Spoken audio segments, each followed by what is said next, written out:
Hello everyone and welcome to my channel. আমি যেমনভাবে বলেছিলাম যে 12 মাসে 13 পার্বণ নিয়ে আসব। তো এই বিষয়গুলো কোন বই থেকে নেওয়া হচ্ছে সেটা আমি প্রতিবারই বলছি। তবুও আমি আজকে আরেকবার বলে দিই যে হুগলি জেলার ইতিহাস ও বঙ্গ সমাজ সুধীর কুমার মিত্র মহাশয়ের বই থেকে এই তথ্যগুলো আমি আপনাদের সামনে নিয়ে আসছি।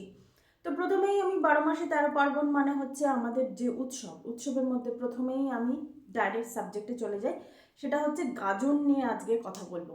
এই গাজন উৎসব মূলত হুগলি, হাওড়া এবং বর্ধমান এই তিনটে ডিস্ট্রিক্টে বেশি দেখা যেত আর কি সেই সময়।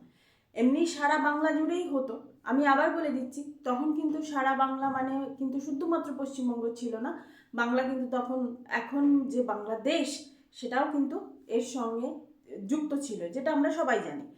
তো শিবের বন্দনা করা হতো। গাজন উৎসব মানে হচ্ছে শিবের বন্দনা। তো এই গাজন উৎসবকে দুটো নামে এই গাজন উৎসবটা পরিচিত। সেটা হচ্ছে শিবের গাজন এবং নীলের গাজন, এই দুটো বিষয় নিয়ে পরিচিত।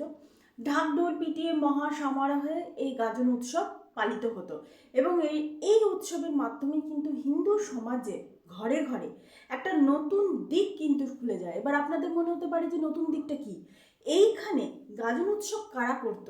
সমাজের যারা নিচু শ্রেণীর মানুষ, কারিগর, আরও আরও যারা নিচু শ্রেণীর মানুষ, তারা সেই সব সম্প্রদায়ের মানুষেরা কিন্তু গাজন উৎসবটা পালন করতেন এবং তারা কিন্তু সন্ন্যাস ধর্ম নিতেন।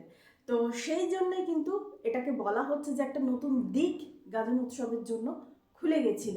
আজকে যেখানে দেবদেবীর পুজোটা সমাজের একটা নির্দিষ্ট শ্রেণীর মধ্যে ছিল, সেটা ধীরে ধীরে সমাজের নিচু শ্রেণীর মধ্যে, আমাদের সমাজ অনুযায়ী নিচু শ্রেণীর মধ্যেও কিন্তু সেই জিনিসটা চলে এসেছিল। এবং চৈত্র মাসে নারী পুরুষ নির্বিশেষে এনারা সবাই গেরুয়া বসন পরতেন, নিরামিষ খাবার খেতেন এবং গঙ্গা স্নান করতেন। এই তিনটে কাজ তারা করতেন। তো দেখুন, তারা কিন্তু সমাজের উচ্চবর্ণের মানুষের মতোই কিন্তু তারা এই কাজগুলো তারা করতেন। এবং গাজন উৎসবকে দুটো ভাগে ভাগ করা হয়, একটা হচ্ছে বারোমতী আর আরেকটা হচ্ছে গৃহভরণ।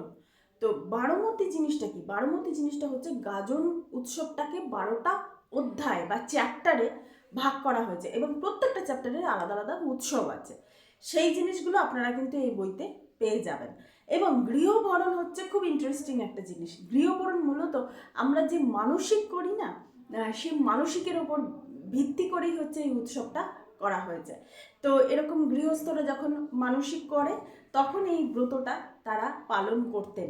তো এখানে যেটা করা হতো যে একটা পশু, গবাদি পশু যেমন ছাগলকে 1 বছরের জন্য সংস্কার করা হতো। তারপরে 4-5 বছর পরে এই উৎসবটা পালিত হতো এবং এদের মধ্যে থেকে একজনকে দলপতি হিসেবে নির্বাচিত করা হতো।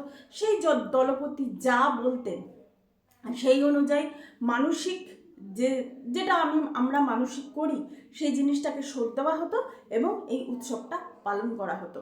Sounds interesting. তো এটাই ছিল ইন শর্ট গাজন উৎসব। এরপরে আমি আরও যেসব উৎসবগুলো বাংলায় পালন করা হতো সেসব উৎসবের কথা নিয়ে আপনাদের সামনে আসছি। তো এখনকার মতো এই পর্যন্তই। Thank you so much. That's all. Please keep watching and please subscribe my channel. Till then, good by.